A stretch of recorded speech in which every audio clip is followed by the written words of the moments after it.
Bismillahirrahmanirrahim. I'm Tahir Dhindsa and you're watching SDTV. Climate has hit India hard as well. Like Pakistan, you've seen everywhere.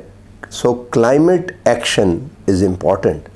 Mitigation is much important than going around and then giving them relief and all that. For that, you need a very strong narrative and cooperation among the different stakeholders. For that, India is very successfully running the Climate Network Action, which is a civil society organization. We have today with us Mr. Sanjay Vashist, and he has traveled all the way to Pakistan to attend the 26th Sustainable Development Conference. Sanjay, very warm welcome. Thank you. Just share your experience, where you are on climate in India, so I can ask you further questions. Yeah. So, I come from Climate Action Network. We are a civil society network across South Asian countries, all 8 countries. We are around 250 plus NGOs who have networked together to work on climate change. And idea of working regionally is to follow the natural boundaries rather than geographic boundaries. Which is important in case of climate. In case of climate, because rivers flows without following geographic boundaries. So, and we have a very strong presence in India, and in India, the climate action in the form of policy as well as action has been great. How? It has percolated down to the local level. The planning has percolated to the ground, to the local level. We start from National Action Plan in India. We have missions in India, 11 missions, all focused on addressing resilience and also mitigating greenhouse gas emissions. We have 450 gigawatt of renewable energy target by 2030. That's the national level. Then we have state action plans at the sub-national level, which have integrated mitigation commitments that India has made globally, and also on adaptation also. And then we have local also. Gram Panchayat climate plans also are there. So that way it has percolated very well. Recently there have been disasters in India, climate-induced disasters. We know Bay of Bengal totally prone with the cyclones, frequent cyclones, and that too they are becoming more and more voracious, more intense than before. Second, floods in Kerala last year also. Yeah. That was we never expected, and Kerala is very well drained state, but still there were floods in Kerala. And but this time we found that people were well prepared to handle floods compared to around 5-6 years back when there were floods. Heat waves is very common, and now we are also struggling, which may not be related to climate change, but we are also struggling with air pollution in northern India. That can be attributed to higher use of fossil fuels, and that's where Climate Action Network strongly believes that we need to phase out fossil fuel in America. Right. What are you expecting from COP? I think what you expect I want to listen to the tangibles. Yeah.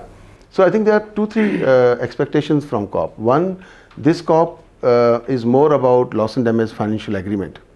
And President designate Honorable Minister Al Jabbar has already said that UAE presidency will work towards having an agreement that there is already an agreement that there should be loss and damage financial arrangement, but how that will look like, how that will be operationalized, what kind of governance structure will be there. Not only that, how the money will come. Countries need to pledge, so that's the first thing that we want as an outcome from this COP, which is very crucial because people are facing problems and they are dying and they need this kind of relief. Second, we have not yet touched the elephant in the room, and that is fossil fuel phase out.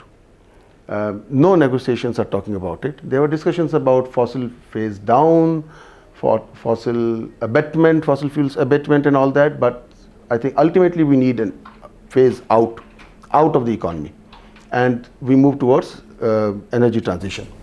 So that's the second expectation. Of course, there is a global stocktake that has started. The Paris Agreement implementation is being reviewed. We do hope that in next 18 months or so, countries start realizing that we are far from 1 degree temperature goal, and we have to increase our ambition of. I was hearing somewhere now it's 2 degree. It's 2 degree. It's 1.1 degree already, global average temperature, But global average temperature would mean at some places 3 degrees, some places minus 1 degree also. So, but we have crossed 1 degree and we are not very far from 1.5 degree. 1.5. Yes. Right. So what are the other expectations? So these are three. Loss and damage will ensure funding, global stocktake will ensure ambition, and fossil fuel phase out would mean the major source of climate change is we start talking about it and we start taking action on it. What about the struggle that is going on between global north and south, especially when they put an instrument like carbon financing? So that divide is still there. As of now, developed countries have tried to bring loss and damage financial agreement because there has been transitional committee meetings in last few months. One was finished recently in November only in UAE, and in all negotiations, developed countries have acted very negatively. They have tried to bring the ambition down. They have tried not to move towards a desired outcome. So certainly the divide is still there, and very likely there will be more fight on agenda first, and that's what we are trying to avoid. That agenda should be agreed soon in COP so that agenda can be taken forward. So that divide is still there, and the developed countries are not willing to put in money so easily. What about the trying to put a tax on export? I mean taking carbon and the use of carbon.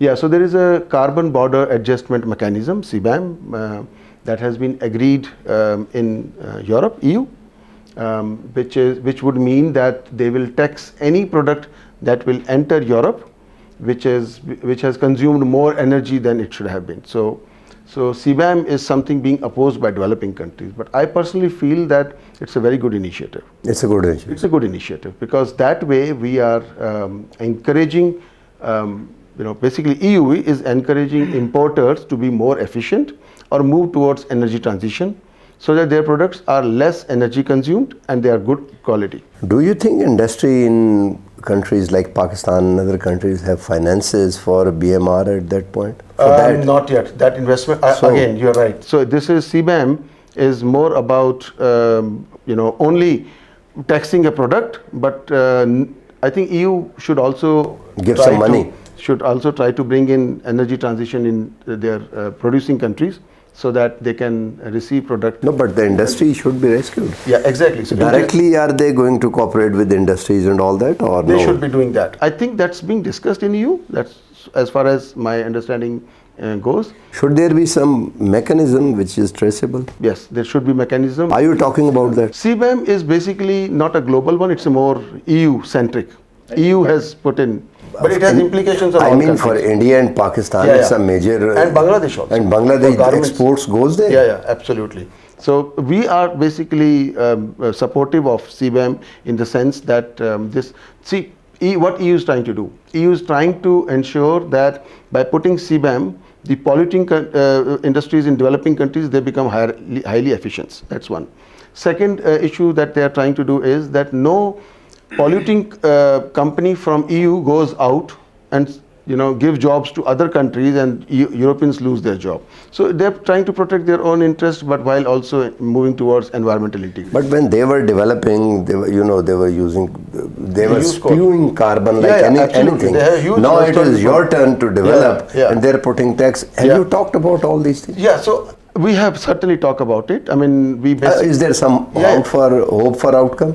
There is a hope for outcome. We are talking about at COP. At COP. So basically, what we are trying to do is there is a civil society equity review which we are going to release in first week of December in COP, and idea is to basically hold countries responsible as per their historic responsibility. How much you have emitted in the past also. But then there are arguments from developed countries also, okay, we didn't know about this as a problem. So that's what we are pushing. We certainly hold equity as core for fair share of the countries. Last question, what would be the nugget at COP if you're in a position to get it? Nugget would be no loss and damage financial agreement agreed. Nugget could also mean no discussions about fossil fuel phase out, and we delay it as long as we can, and that would mean more temperature rise may go up from 1.5 to 1.1 now to 1.5, or could be more, and that would mean more floods, more heat waves in developing countries. In developed countries also. I mean, this year Europe faced heat waves. Europe, UK faced floods also. Yes. But then they are capable enough to handle these kind of disasters. We are not. Sanjay, thank you very much for giving so much time. And with that we come to, you see, it's not Pakistan only. I mean, when you talk about India, it's about population more than 1.3 or 4 billion people. I mean, it's a whole continent. Pakistan, India, Bangladesh, only, 1/3 of humanity lives there. So it's a global perspective. And I think this is the time that, leaving all differences aside, if there is one point, that could be the climate on which they can cooperate. Thank you very much and goodbye for now.